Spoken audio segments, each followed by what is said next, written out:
రైతుల ఎండిన పంట నష్టానికి ఎకరానికి 25,000 వెంటనే చెల్లించాలని, యాసంగి సీజన్ నుండి రైతులకు 500 బోనస్ ఇవ్వాలని ఎమ్మెల్యే గంగుల కమలాకర్ రాష్ట్ర ప్రభుత్వాన్ని డిమాండ్ చేశారు. ఈ మేరకు కరీంనగర్లోని తమ నివాసంలో నిరసన దీక్ష చేపట్టారు. ఎండిన పంటకు ఎకరాకు 25,000 రూపాయల పరిహారం ఇవ్వని పక్షాన ఉద్యమాన్ని ఉధృతం చేస్తామని హెచ్చరించారు. అంతేకాకుండా కాంగ్రెస్ ఇచ్చిన మద్దతు ధరకు 500 రూపాయల బోనస్ హామీ ఈ సీజన్ నుంచే అమలు చేయాలని, చివరి దశలో ఉన్న పంటలను కాపాడేందుకు సాగునీరు ఇవ్వాలని, ఆత్మహత్య చేసుకున్న రైతు కుటుంబాలకు 25 లక్షల ఎక్స్గ్రేషియా ప్రకటించాలని డిమాండ్ చేశారు. టీఆర్ఎస్ పార్టీ పంటలో రైతులను ఆదుకోవాలనే ఉద్దేశంతో ప్రతి ఒక్క రైతు దగ్గర పోవడం జరిగింది. నేను చాలా రైతుల దగ్గర పోవడం జరిగింది.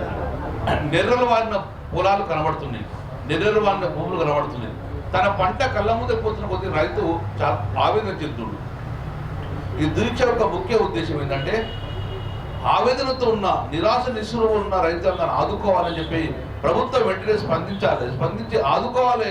ప్రభుత్వం కళ్ళు తెరవాల ఉద్దేశంతో ఈరోజు దీక్ష స్టార్ట్ చేయడం జరిగింది.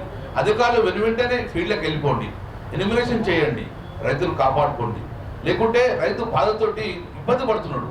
కాబట్టి వెంటనే తెలంగాణ రాష్ట్రం మొత్తంగా రైతు దగ్గరికి వెళ్ళండి. ఏ రైతు పంట చేతి మొత్తం రాకపోతే ఒక కాడ 10% పంట చేతికి వస్తుంది, ఒక శాతం ఒక కాడ 20% చేతికి వస్తుంది, ఒక కాడ మొత్తం జీరో, ఒక కిలో కూడా వచ్చే పరిస్థితి లేదు. వాళ్ళందరినీ ఆదుకోవాలని చెప్పేసి ప్రతి ఒక్క రైతుకు ఎకరాన 25 రూపాయలు పెట్టుబడి పెట్టింది. కాబట్టి ఆ పెట్టుబడి సాయం కింద ఎకరాన 25 రూపాయలు ఇవ్వాలని చెప్పేసి ప్రధాన డిమాండ్గా ప్రభుత్వం డిమాండ్ చేస్తున్నాం. తన కళ్ళ ముందు పంట మొత్తం పోవడం వలన తన గుండెలు బాదుకునేగా బతుకుంటున్నారు. కాబట్టి అప్పుడు ఒక 209 మంది రైతులుగా ఆత్మహత్య చేసుకోవడం జరిగింది. మన ఆత్మహత్య చేసుకున్న వారి కుటుంబానికి కూడా 25 లక్షల రూపాయల ఎక్స్గ్రేషియా ఇవ్వాలని చెప్పేసి రెండో డిమాండ్గా ప్రభుత్వం డిమాండ్ చేస్తున్నాం.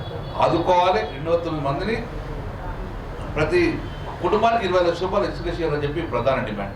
నెంబర్ 3 డిమాండ్, రైతులు పండించిన పంట మొత్తం కూడా చేతికొచ్చే పరిస్థితి లేదు. కొన్ని చోట్ల 30% చేతికొస్తుంది, కొన్ని చోట్ల 20% చేతికొస్తుంది. కాబట్టి మీరు ఏదైతే ఎన్నికల మేనిఫెస్టో చెప్పడం జరిగింది, ఏమని చెప్పడం జరిగింది, ఎంఎస్పీ 2,200 ఉన్నా కూడా మేము అదనంగా 500 రూపాయలు బోనస్ ఇస్తామని చెప్పి ప్రకటించారు. కాబట్టి మీరు ఇప్పుడు ప్రొక్యూర్మెంట్ స్టార్ట్ అయింది, ఓపీఎంఎస్ ఎన్రోల్మెంట్ అవుతుంది.